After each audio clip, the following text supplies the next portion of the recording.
Hello friends, welcome back to Learn English with Helen. இன்னைக்கு நம்ம daily use பண்ற sentences தான் பார்க்க போறோம். கண்டிப்பா உங்களுக்கு யூஸ்ஃபுல்லா இருக்கும். ஸோ வீடியோவை ஸ்கிப் பண்ணாம ஃபுல்லா பாருங்க. Without delay, let's get started. Let's see the first sentence. இதுவரை நீ எனக்காக என்ன செய்தாய்? இதுவரைக்கும் நீ எனக்காக நீ என்னதான் செஞ்சிருக்கன்னு கேட்போம் இல்லையா? அதை எப்படி கேட்கலாம்? What have you done for me till now? Till nowனா இது வரைக்கும்னு அர்த்தம். What have you done for me till now? இது வரைக்கும் நீ எனக்காக என்ன செஞ்சன்னு அர்த்தம். நெக்ஸ்ட் சென்டென்ஸ் சாப்பிடும்போது உங்கள் ஃபோனை பார்க்க வேண்டாம். ஸோ நிறைய பேர் சாப்பிடக்குள்ளே ஃபோன் பார்த்துக்கிட்டே சாப்பிடுவாங்க இல்லையா? அப்போ சொல்லுவோம் சாப்பிட்றப்ப ஃபோன் யூஸ் பண்ணாதீங்க, ஃபோனை பார்த்துட்டே சாப்பிடாதீங்கன்னு சொல்லுவோம் இல்லையா? அதை எப்படி சொல்லலாம்? Don't look at your phone while eating. While ஈட்டிங்னா சாப்பிட்றப்பன்னு அர்த்தம். ஸோ ஃபோனை பார்க்காதீங்க சாப்பிட்றப்பன்னு அர்த்தம். Don't look at your phone while eating. Next sentence எனக்கு அது போதும். எனக்கு அது போதும், அது இனஃப்ன்றதுக்கு எப்படி சொல்லலாம்? It's just enough for me. எனக்கு அது போதும்பா. அதுக்கு நம்ம இங்கிலீஷ்ல இட்ஸ் ஜஸ்ட் இனஃப் ஃபார் மீன்னு சொல்லலாம். நெக்ஸ்ட் சென்டென்ஸ் என் ஃபோனை என்னிடம் கொண்டு வா. என் ஃபோன் அங்கே இருக்கு, என் ஃபோனை என்கிட்ட கொஞ்சம் கொண்டு வரியா அப்படின்றதுக்கு எப்படி சொல்லலாம்? Get my phone to me. என்னோட ஃபோனை என்கிட்ட கொண்டு வான்னு அர்த்தம். Get my phone to me.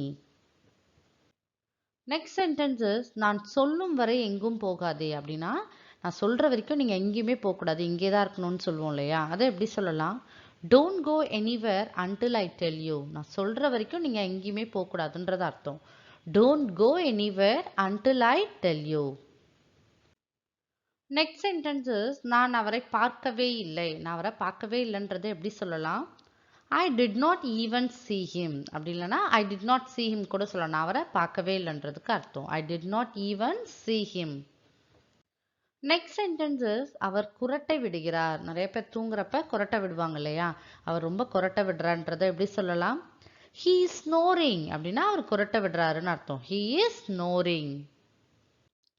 Next sentences ஒவ்வொருவராக பேசுங்கள். ஸோ எல்லாரும் சேர்ந்து பேசினா புரியாது, ஒருத்தவங்களா பேசுங்கன்னு சொல்லுவோம் இல்லையா? அதை எப்படி சொல்லலாம்? Speak one by one. One by ஒன்னா ஒருத்தவங்களா பேசுங்கன்னு அர்த்தம். Speak one by one.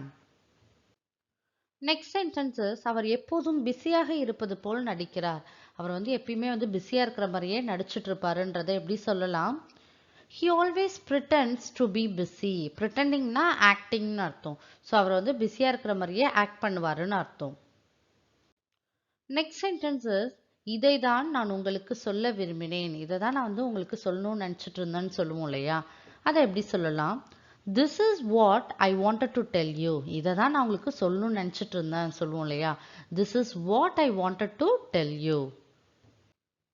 Next sentences நான் வெளிப்படையாக பேசுவேன். நான் வெளிப்படையாக தான் பேசுவேன். உள்ளுக்குள்ள ஒன்று வச்சுட்டு வெளியில் ஒன்று பேச மாட்டேன்னு சொல்லுவோம் இல்லையா? அதை எப்படி சொல்லலாம்? I am out spoken. நான் என்ன நினைக்கிறேனோ அதை பேசிடுவேன். நான் வெளிப்படையாக தான் பேசுவேன்றதுக்கு ஐ எம் அவுட் ஸ்போக்கன் சொல்லலாம். நெக்ஸ்ட் சென்டென்சஸ் எனக்கே தெரியாமல் அப்படி சொல்லிட்டேன். எனக்கே தெரியாமல் தான் நான் அதை சொல்லிட்டேன்றதை எப்படி சொல்லலாம்? ஐ அன்விட்டிங்லி செட் ஸோ. அப்படின்னா அன்விட்டிங்லினா தெரியாமல், அறியாமல்னு அர்த்தம். ஐ அன்விட்டிங்லி செட் ஸோ. நான் அப்படி தெரியாம சொல்லிட்டேன்றது அர்த்தம். நெக்ஸ்ட் சென்டென்சஸ் நான் எதிர்பார்த்த அளவுக்கு இல்லை. நான் எக்ஸ்பெக்ட் பண்ண அளவுக்கு அது இல்லைப்பான்றதை எப்படி சொல்லலாம்? It's not as much as I expected. நான் என்ன அளவு எக்ஸ்பெக்ட் பண்ணனோ அந்த அளவு இல்லைன்றது அர்த்தம். It's not as much as I expected.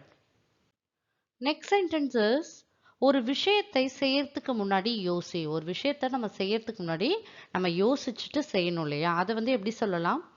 Think before doing something. நம்ம என்ன செஞ்சாலும் அதை செய்யறதுக்கு முன்னாடி யோசிக்கணுன்றது அர்த்தம். Think before doing something. Next sentences எப்பெல்லாம் முடியுமோ நீ அதை செய்யலாம். உங்களால எப்போ முடியுதோ அதை நீங்க அந்த வேலையை நீங்க செய்யலான்றதை எப்படி சொல்லலாம்? Whenever possible you can do it. எப்பெல்லாம் உங்களால முடியுமோ அதை நீங்க செய்யலாம். Whenever possible you can do it. Next sentences அது இன்னும் கஷ்டமாயிடுச்சு. இன்னும் அந்த ஒர்க் இன்னும் ரொம்ப கொஞ்சம் கஷ்டமாயிடுச்சுன்றதை எப்படி சொல்லலாம்?